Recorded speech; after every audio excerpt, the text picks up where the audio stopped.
Yeah, that was it. That was it? I just Okay. I don't know exactly what you did, but no.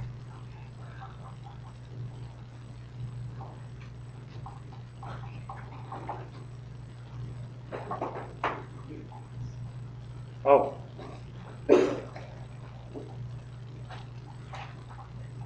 Oh, you didn't brought it. Thank you, bro.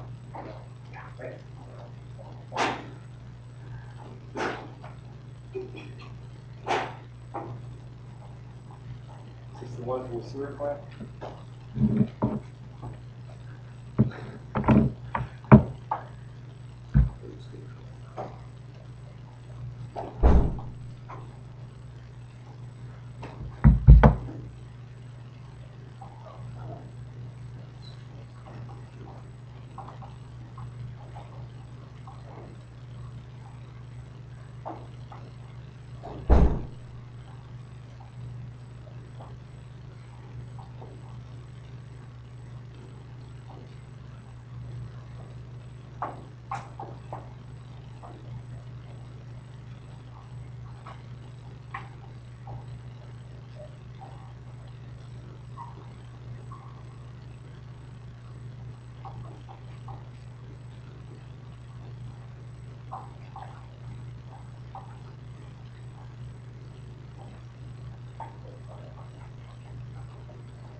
Probably another 2 minutes to maybe explain what we're trying to do, as opposed to abstract.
At least one of you out there has failed on part one. So please at least get that right.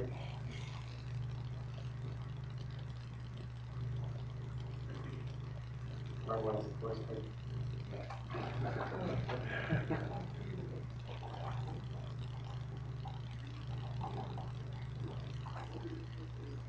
No, generally speaking, it can be anything we want. You make it up yourself. Yes. You can't get this wrong. Okay, yes, you can. That's the way it's going.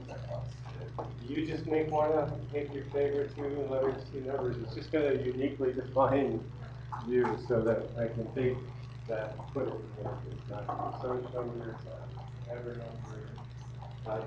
You can make it your initials, that might not be smart. I don't care if you do. It's just I'm not allowed to actually post something that identifies you. I like to do things like this.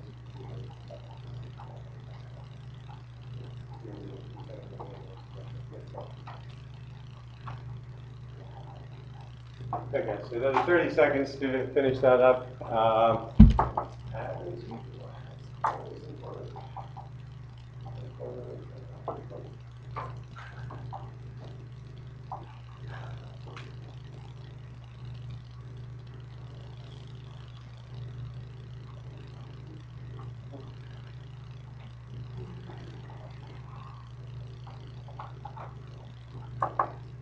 Okay, let's call it quits.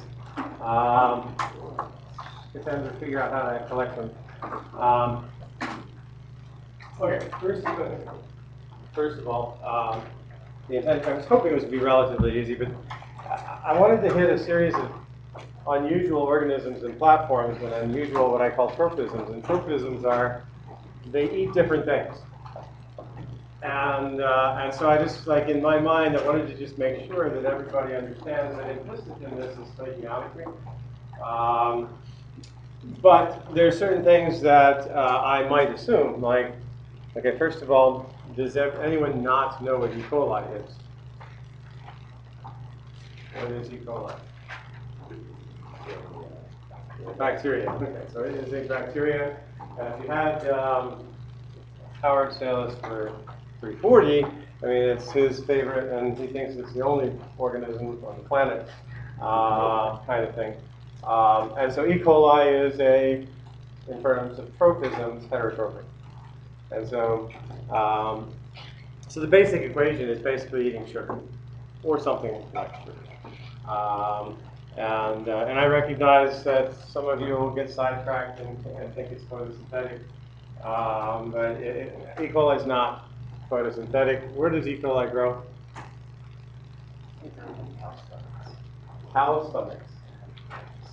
Our stomachs. In general. No, okay, it's our stomachs. Okay, it's E. coli is from us, not them. What's the connection to cow?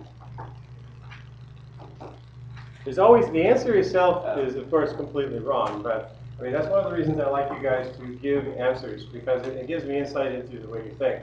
Slightly scary, slightly informative, but it is, there's a very clear connection between cow stomachs and E. coli. What might it be? Maybe it was thinking about like pathogenic E. coli. Okay, so E. coli, H1, whatever the heck it is the one that makes something that causes, if it's not fully cooked, it ends up with that particular form of E. coli in the human gut causes your intestines to start to semi-implode, and blood goes in and so forth, and you can die from hemorrhagic diarrhea. Okay, so there's a bad, so E. coli has a bad reputation. Everyone thinks, oh, E. coli bad, it's on our lettuce, it's on our whatever.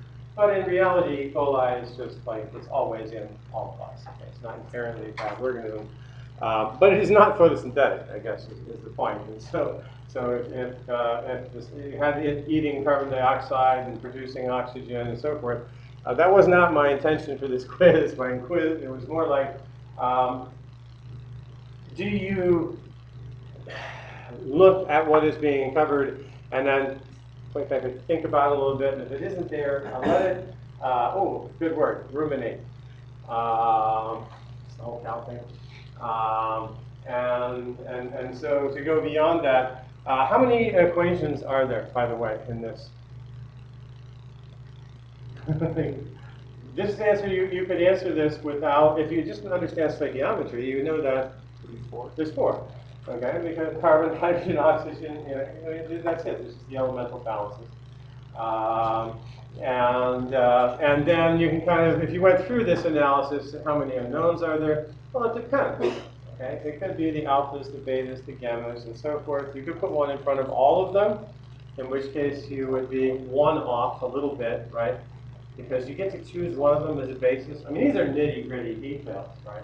Okay, you could say that I don't know the biomass composition. You could say the X, the Y, and the Z are unknowns too, and add them into the equation. But how much does it cost to get that data? $3. Okay. So to say that that's an important unknown is not like a stoichiometry problem, it's just an IQ problem. Okay. No, I mean, I'm just, it's not part of the problem. Okay. If you were really an engineer working on a process with E. coli and you went to your boss and said, oh, but we don't know the composition of E. coli, then it becomes a problem, okay? Because you can just type E. coli composition and you'll get 100 hits on Google and it'll tell you the X and Y and Z. It's not really an unknown, but it is. I mean, it is functionally unknown, but your job as an engineer is to kind of narrow it down. What I was trying to articulate last time is remember I chose photosynthesis because it was actually defined. I recommended highly that as an exercise that you prove that you could do just one of the ones in the tables to actually get the stoichiometric coefficients by just simply solving for them in terms of X, Y, and Z. Because X, Y, and Z are measurable quantities. And so the rest of them there. Now in this particular case, if you were to say, take a guess at what the answer would be, the numbers of equations and unknowns.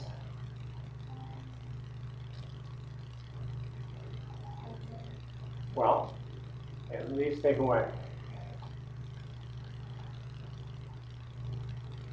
If you speak up, then anyone listening online can hear you, but they won't know who you are, so you're good.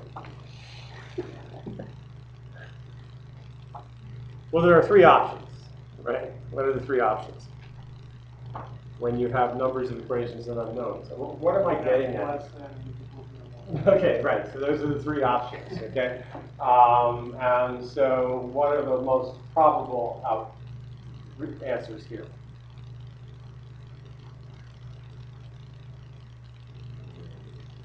Number of equations is more than the numbers of unknowns. It's the only answer that can be wrong. Okay. So because it would be over-constrained, right? It would be the impossible one. It can be equal, that's the photosynthesis one, and it can be that. And I had said that, not too surprisingly, the more species that you have in there, sugar, water, and all that, it becomes that there's too many of them. And so what are the implications of having more unknowns than equations? Because that's really what sort of chemie problem is about, right? I mean, the whole point of stoichiometry is to make that assessment and then know what you need. You look at it and you go like, oh, I don't know the composition of biomass. Okay, I need to look it up. Okay, got it. Okay, what other pieces of information, what do?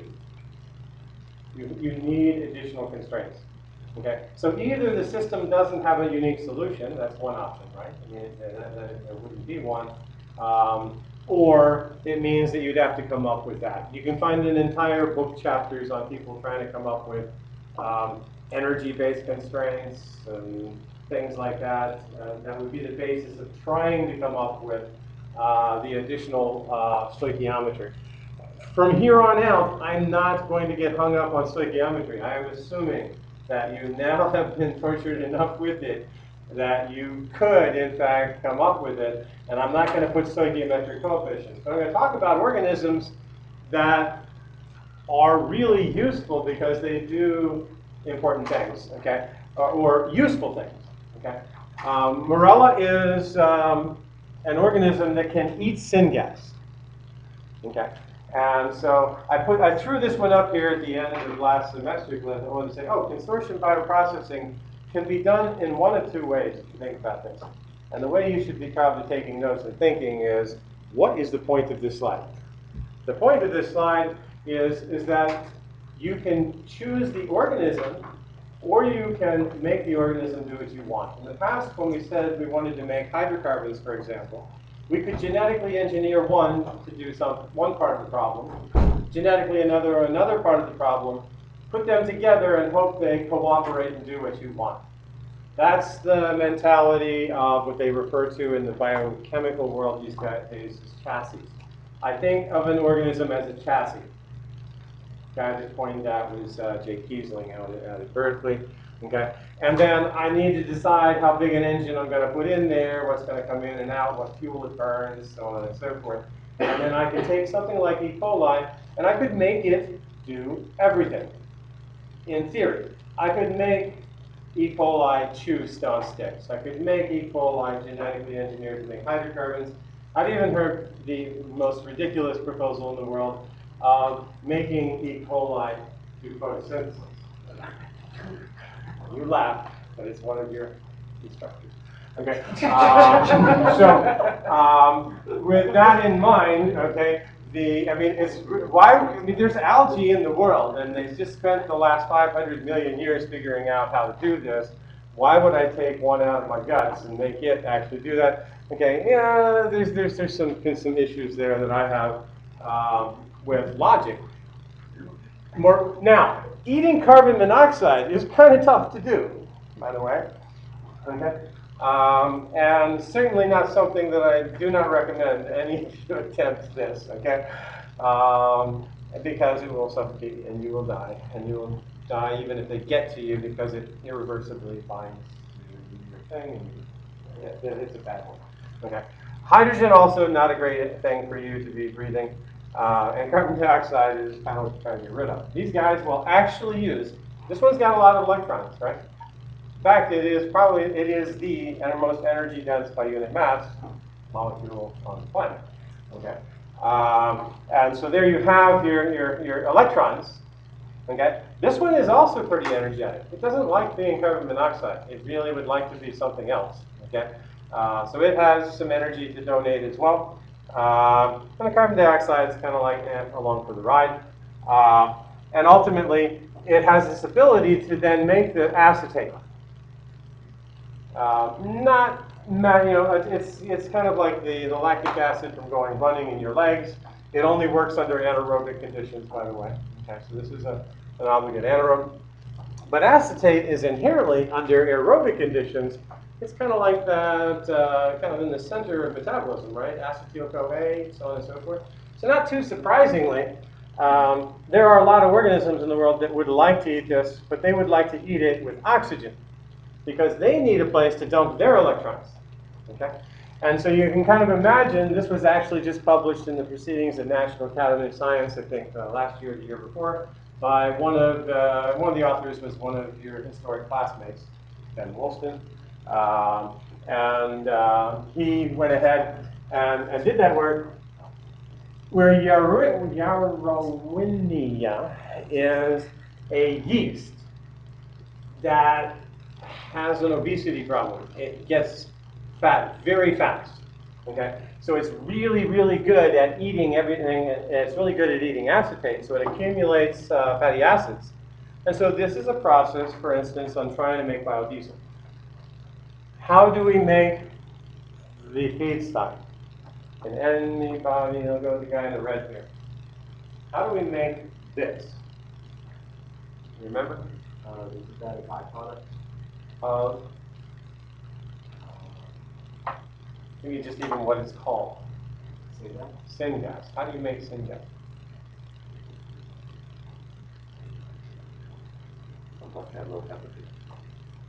Combustion at, both correct, way in the back. Low oxygen, right? So just remember the motorcycle running on sawdust, partial oxidation, and I said, even online, you can find how to turn your fire extinguisher into a syngas generator, making toxic gas will kill you. So syngas is sticks, basically being partially oxidized to carbon monoxide hydrogen. So that's kind of an easy thing. It's a thermochemical process. You can do that. Then you feed it to your organism. Now it's a gas. What's inside the box? That's always the hard part, right? Okay. What's inside the box is mass transfer, right? I have to do transport of both hydrogen and carbon monoxide. What information would I have to look up to know my transport rates of carbon monoxide and oxygen? Okay. What do I have to look up? You're an engineer, right? I'm hiring you. Way too much money I'm paying you. But what do I need if I need to know the transport of a gas into a culture of this organism? KLAs, mass transfer coefficients. So you look up a mass transfer coefficient, you need to look up one more thing. Next.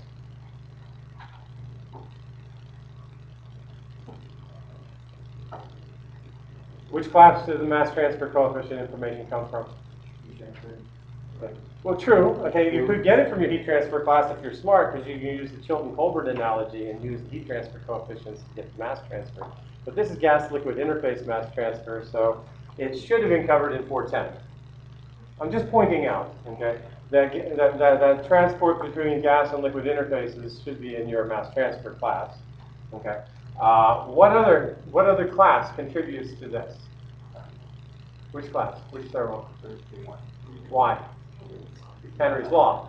Because then you'll have to look up Henry's law. Because if you don't know Henry's law, you don't know the driving force for mass transfer either. Okay? And say, I mean, as I said, there's a lot on this slide. Okay. 2 boxes, a little bit of stoichiometry, 2 organisms kind of going on in here. And yet, this is real chemical engineering. Okay? And so the actual process of syngas generation here would be, again, another problem. What course would that go to?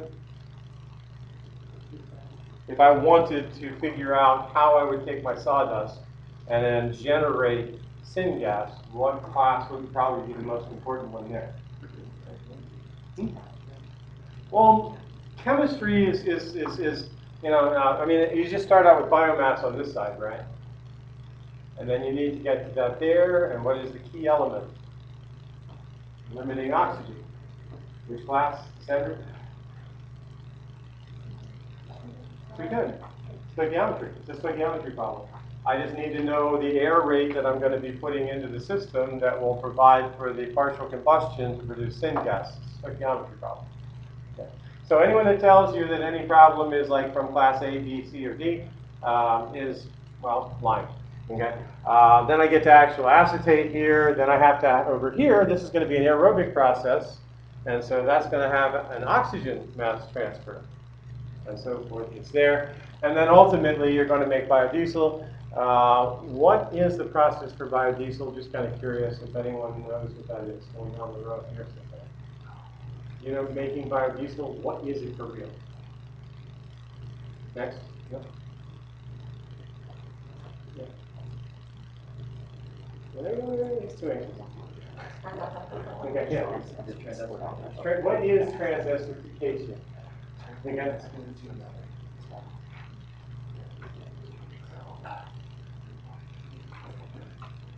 What? I mean, that's the right word, right? It is. You got the right word. So now, can you tell me what it really is?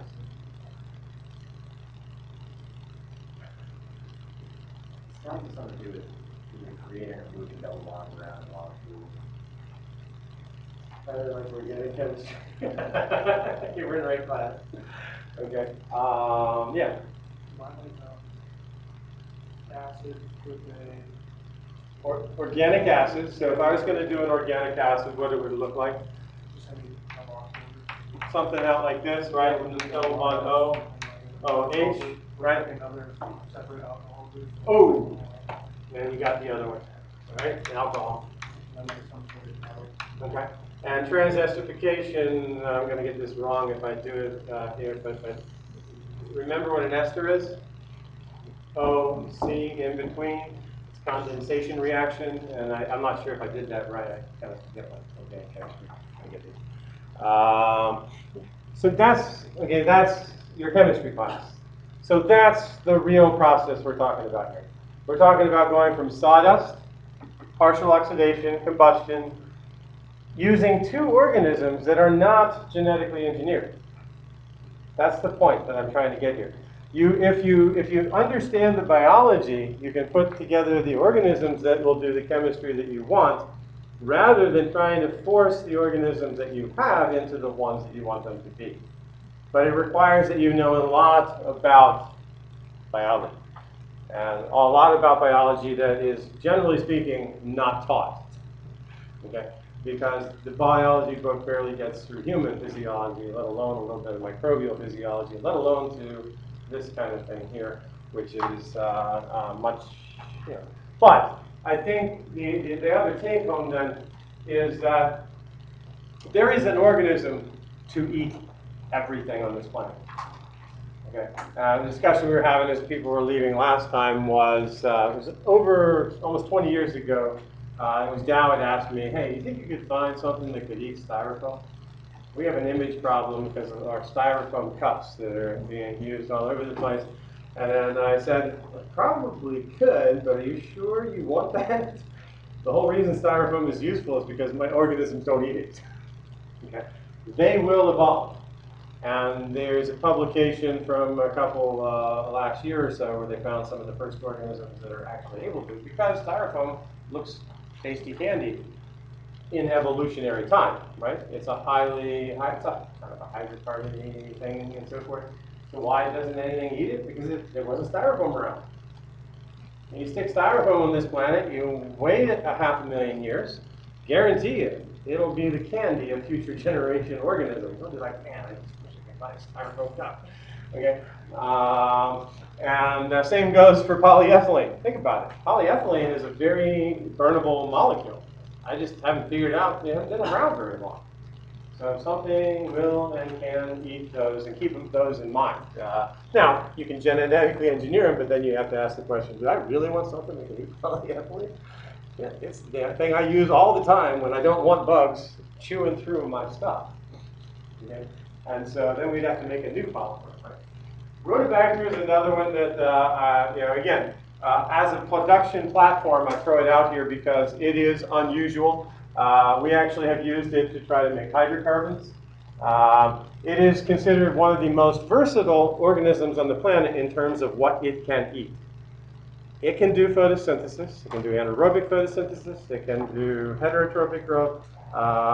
It can do chemolithotrophic growth. It can grow on hydrogen. And so it's one of these bugs that can do a whole lot of things. But I'm going to explain how to make something that is really difficult to make. Okay? Membrane proteins. Okay? So keep in mind that when you're trying to make proteins like insulin, all you're trying to do is make a pretty small molecule. It's globular protein. That's your actual product. Here we're talking about making a protein that actually spans across the membrane. You can kind of see a lot of reasons why that would be difficult, not the least of which you're poking holes in your organism while you're generating them as well. So there's a couple of things that I have here as far as slides. The focus is ultimately going to be on bioreactor control, in part because it actually eats organic acids using sunlight. And it's actually really easy to control this based on simple pH control, just to that. But I want to give you an idea of this concept of changing the host. Make sure that the host that you choose is ultimately going to make it how easy it's going to be to make your product, separate your product, what your substrates are going to be, how expensive your products are eventually going to be. And so just throwing this one out as an organism. It's kind of cool too because it gets all nice and colorful. It can actually use photons from sunlight, which are generally free, which is nice. And ultimately making membrane proteins. Now you might ask why. Well, let's first ask how it does it.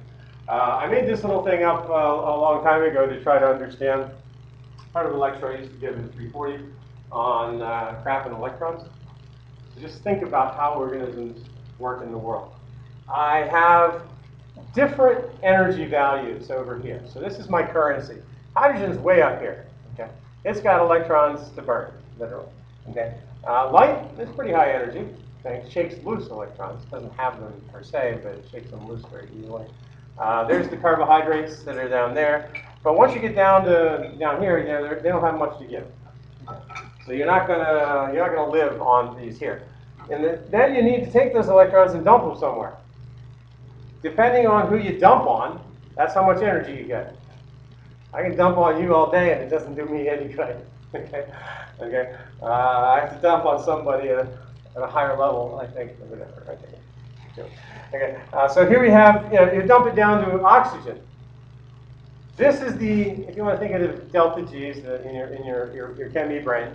Okay, that's what I have to do something useful. Okay, what am I going to do? Well, I'm going to take, in this particular case, I'm going to take my carbohydrate and I'm going to make something else. I'm going to make meat. And obviously this is going to have to be smaller than this in order for that thing to work out for delta G and so forth. And it gets pretty confusing in the biological world because CO2 can be the carbon source, or it can be the one to be dumped on, okay? Or it can also, well, it can't really be this, so there's not anything that's going to further reduce carbon dioxide. So this is heterotrophic growth without the stoichiometry you just did on the quiz. And that's why I kind of like, you understand stoichiometry, please. Okay, at least at some point, at some level. So I don't have to worry about stoichiometric coefficients and getting all that right because we know how to do that. And we also see that the products that are out over here are carbon dioxide and water. And that is just simply aerobic heterotrophic growth, i.e. this thing will grow like E. coli grows. Eat sugar, make biomass, consume oxygen, It's really dumping electrons on that. Now, if you take a look at something other than that, photosynthesis is quite a bit different. Photosynthesis, remember, CO2 on that side, water's on that side, and you have the basic process of making biomass. And in this particular case, I just threw this in here to emphasize, remember, if you're making a product, it is part of the stoichiometry. Now, if I'm going to try to make a hydrocarbon, which is a C34 branched hydrocarbon, I need a whole lot of H's in order to make my thing. And that's going to affect the stoichiometry of the actual process itself. So you're going to have to, in this case, split a lot of water in order to get that. But algae has a lot of water to split because it's sitting in a pond. And it has a lot of light because it's sitting in a pond, except in state college. There's never any sunlight. Okay. We're actually right on there with Seattle. Us and I think we made a few things here in solar based. And ultimately, what do? You shake loose that proton, grab that electron, and ultimately gives you something to make a product. And so you can kind of look at this and say, what really is going on in this little schematic thing over here? The reducing power is coming from light. It is splitting water. The electrons are dumping onto CO2. And I eventually take that CO2 and I bounce it up and I make oxygen. Now, let's see here. And anyway, I won't go into some of the details. This is, anaerobic photosynthetic growth. This is the chapter that's missing from your biology book because it doesn't sound like it's possible. Okay.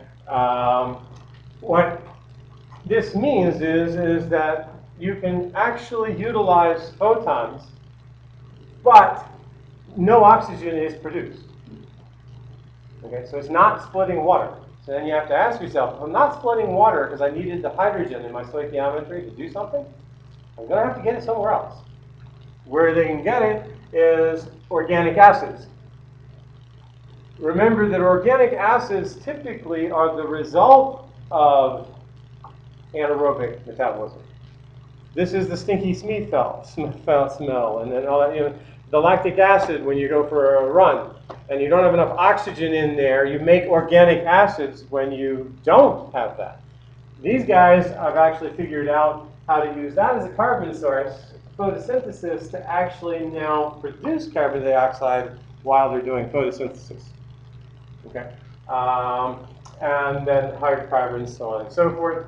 And it gets kind of confusing when you start to look at what's going on here. Using light as your electrons, they're actually not only are you using this as your substrate, but you're also dumping onto the same molecule.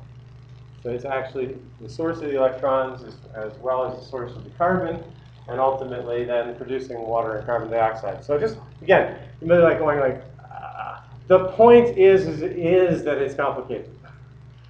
And biology figures this stuff out. Why does it figure it out? Because your options are limited. You live or you die, okay? And life prefers to live, and so it figures it out, okay? And the neat thing about this that is particularly useful for membrane protein expression is that this is kind of hard to do. And you're usually, in this particular, I'll explain in a minute, that the photons that it tends to use are the ones that the algae didn't steal. And so it has to figure out how to do this.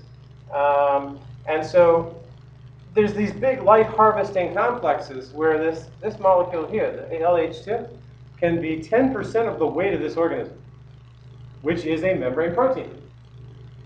So if you want to make a membrane protein, one of the ways as an engineer, you just scratch your head and go to the biologist, okay, tell me, what one single membrane protein is the most expressed in any organism on the planet? And can I use that to make membrane proteins by replacing that one with the one I actually want to? And this one's easy because it turns out it has light harvesting 1 on there. If I take this one away and I control light delivery, I still get everything I need to go here. And I can use the promoters that make this one that's 10% of the weight of the organism, and I can make a shitload of membrane protein. Again, it's about understanding a lot about biology to come up with the logic of which one am I going to choose to do the thing I want to. I don't want to figure out how to recapitulate this in E. coli. Okay. It's crazy complicated. Okay, and so you can go through the different operons and control and so forth. But I mean, just simply, I'll replace the one I want, and I still have what I need. That is energy capture, and the rest of it should work out. Now, I think the next one is to understand why this organism even exists in the world, because that's half of the battle. Is realizing, like I said, there is a bug for every season. Okay. Here's the pond. Okay. Algae are the ones that want to take out the, let's call it the good light. Okay. And they have an advantage here because, remember, they are making oxygen. And we don't want oxygen, right? We want something that is not. Okay. And so that's what's coming down from above is there's going to be a certain amount of photons that are not used. And that's off the photosynthetic spectrum. If I can use, for instance, infrared light outside of what algae use, there's a lot of photons around, and they're available for me if I want them. Okay. Who's down here in the brown? Ever go for a walk in a pond with a lot of mud? It's the stinky anaerobes. Okay. Okay. So they're down there stinking up the world, making organic acids, which is a waste product because without oxygen, they can't use it. Okay? And now, if only someone could figure out how to use it when the waste electrons are there and could live at the interface between the two, they now have free carbon coming from the guys down below. They have free sunlight coming from the ones that weren't used and above, and that's where the Rhodobacter world lives, at the interface between anaerobic metabolism and photosynthetic metabolism on the top. And there's a little bit of kind of the stoichiometry concept. Now you have an organic acid that has a nitrogen source add in some light, and then ultimately you can get sort of photosynthesis. Not too surprisingly, that if you do this process two different ways, if I actually do it phototropic, I'm getting my electrons from light. If I do it aerobic or semi-aerobic, I'm getting my electrons from the organic acid. So my yield will be hugely less if I try to get my electrons from my carbon source. If I get them for free from the light, of course, my yield goes way up because I'm using almost all the organic acid to make more biomass. And you can kind of see then that's what's showing on here. And that's just, these are just occlutin and some of these other things, aquaporin, that. They're just been genetically engineered to make a protein now. And you're thinking as an engineered yield, right? I'm going to have to feed it. Now I'm going to have to feed it an organic acid. I would like to get as much product as possible based on a high yield, so if I do it photosynthetically, Is the I get control it. just the like native membrane protein? Yeah, that's the native. Yeah. What does a reactor look like? It looks kind of like an algae reactor.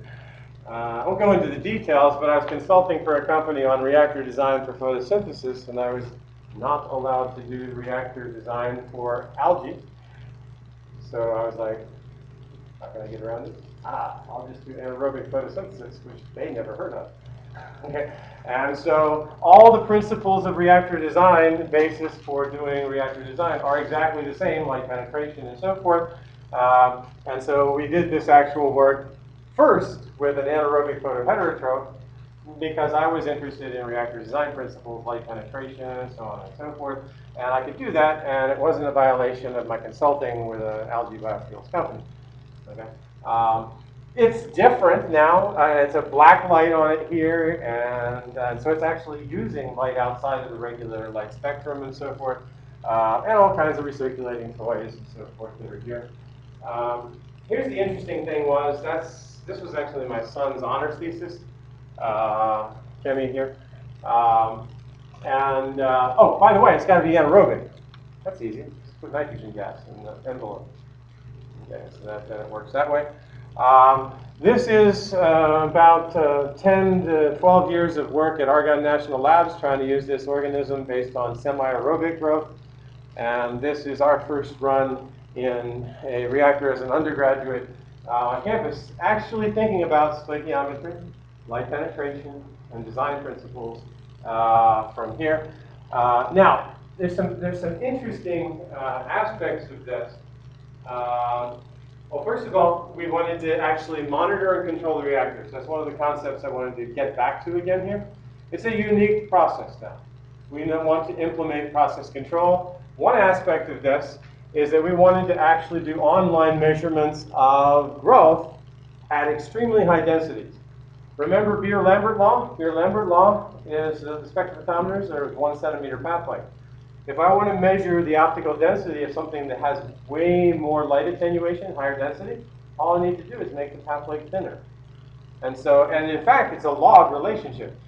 And so if I make a little, this is looking at it this way and this way, I now have a spectrophotometer that can measure optical densities 100 times more than the original density that was there. Simple little device, machine out of that. And then it flows through there. And not only that, I can actually do it with different wavelengths.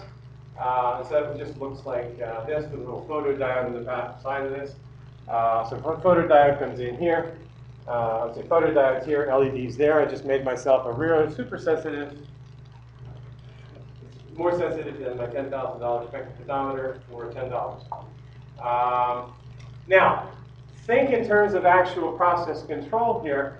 The take home of this is a little complicated. Don't get hung up on it a whole lot. We could actually now look at these are the light harvesting antennas. You can see the absorption peaks are out here. They're out beyond where algae are doing their whole photosynthesis thing, and that makes sense. It's absorbing light that's outside of the typical spectrum. And these are the different light harvesting complexes in this particular one here. And so what we were trying to do is see if we could use LH1 as an online measurement of our protein product. because they're coupled in the regulatory pathway here of light harvesting complex, where we replaced LH2 with the product that we wanted.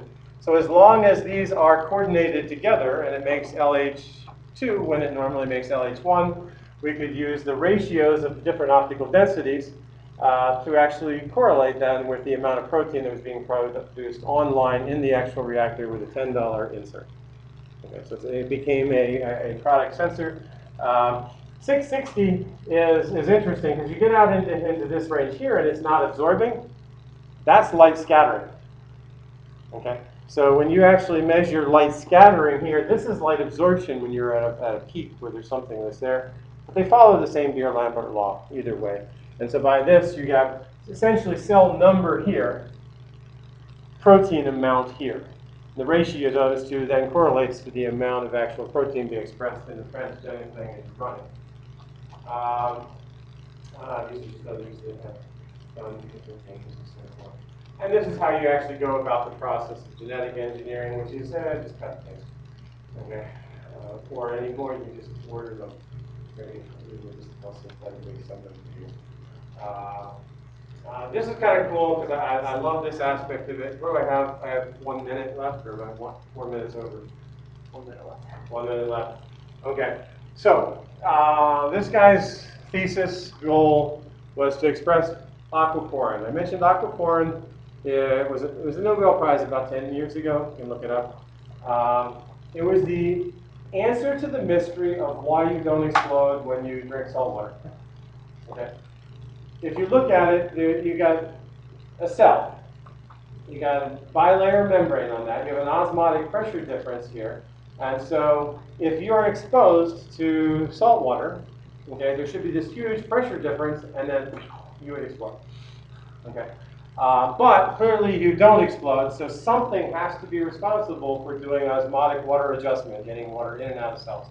We knew this forever. This was one of those mysteries of life that people kept being like, how does it happen? It happens independent even of energy. That was the part that no ATP, for you throwing things in there and you don't explode. Okay.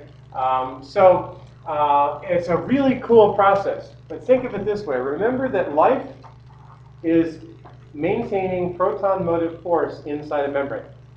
I need a proton difference between the two because the proton channels are the ones that make ATP. So I need a way to get water in and out of the cell super fast where a proton can't get in and out of the cell super fast and do it without ATP being involved. And everyone's going to like scratching their head. Mr. Thermodynamics doesn't work, blah, blah, blah. It's simple, okay? What you have is you have a water molecule. And the water molecule has essentially can do a dance around this tiny little channel, which is aquaporin here, that it can kind of like and do that. But because these are positively charged amino acid groups, what you end up with is charge exclusion. So the protons, even though they're smaller, look like they want to try to get through there, they're excluded from moving through there. Now, without going into a lot of painful details, his PhD was to try to physically measure the rate at which this has happened. That had never been done before. And he used some really cool methodologies of lasers and correlation spectroscopy and all kinds of stuff like that. And ultimately came up with a rate of water moving through one channel and the number of water molecules per second. How many, what do you think the answer would be? Keep in mind enzymes. What is the typical rate at which an enzyme functions? Really fast. How many molecules per second for the fusion-limited glucose consumption? Something like that. Anyone have a number? That's not bad. Per second. Per second. It's around 40,000 is the fusion-limited. Yeah. So that gives you sort of a framework for thinking about the molecule getting in there, reacting and getting out every second. Okay, you have 20 to 40,000 molecules going in and out of there. That starts to go like, wow, yeah, no shit, wow. And now this is just simply water dancing through an actual channel like that in response to an osmotic pressure gradient. It's about 10 to the 10th molecules per second. Now, hard to imagine what 10 to the 10th is. I mean, it's more of anything that I will ever conceptualize ever. Pennies that I earn in my lifetime, okay? Okay. Each second, that's how many water molecules goes through there. And that's why, how life had to have this, because if you didn't have this, and a little bit of fresh water and salt water get together, osmotic pressure difference, it breaks the bag. It keeps things alive. Hence, Nobel Prize for ultimately figuring out that this was responsible for that behavior. And he gave his last lecture ever because he came down with small cell leukemia, and he gave his last lecture here at Penn State in Berg Auditorium. I think it was 2 years ago. I remember hearing you talk about it. Yeah. So it was an amazing story because, by the way, found it completely by accident. Everyone thinks, you know, Nobel Prize, brilliant. It was a great talk. I mean, like, it's total bullshit. We were working on something else. We found something that made no damn sense. We stumbled around on it for a couple of decades or so, and then like, holy shit, Nobel Prize.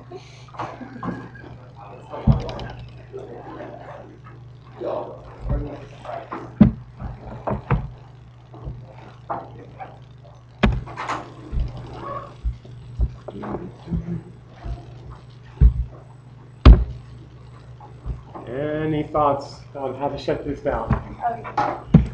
Okay, because I think we're still streaming here.